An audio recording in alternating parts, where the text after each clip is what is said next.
ജനസാഗരം സാക്ഷിയായ ചന്ദ്രബാബു നായിഡുവിന്റെ സത്യപ്രതിജ്ഞാ ചടങ്ങിൽ പ്രധാനമന്ത്രി നരേന്ദ്രമോദിയുടെ നിറസാന്നിധ്യമുണ്ടായിരുന്നു.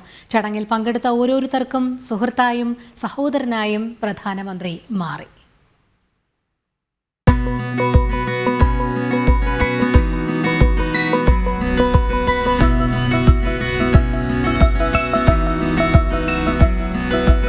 നാലാം തവണയും സത്യപ്രതിജ്ഞ ചെയ്ത് അധികാരമേറ്റ നായിഡുവിനെ കെട്ടിപ്പിടിച്ച് ചേർത്ത് നിർത്തിയാണ് പ്രധാനമന്ത്രി നരേന്ദ്രമോദി തന്റെ ആശംസ അറിയിച്ചത്.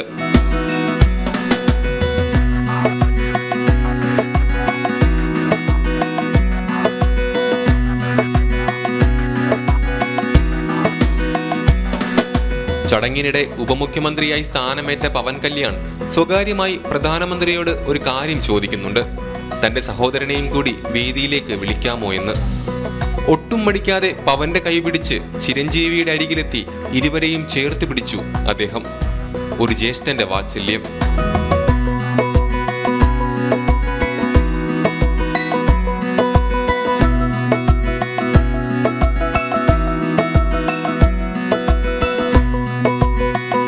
തുടർന്ന് സൂപ്പർ സ്റ്റാർ രജനീകാന്തിന്റെ അടുത്തേക്കും പ്രധാനമന്ത്രി എത്തി.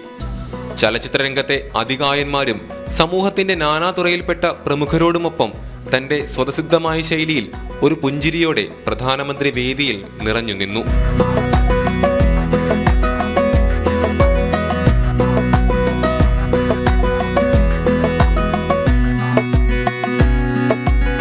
വേദിയിൽ നിന്ന ഓരോരുത്തരുടെയും അരികിലെത്തി പ്രധാന സേവകൻ വിശേഷങ്ങൾ ചോദിച്ചു, തമാശകൾ പങ്കുവച്ചു.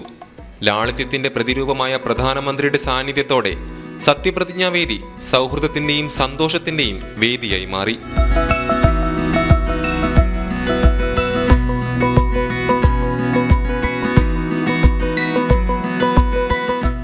ന്യൂസ് ഡെസ്ക്, ജനം.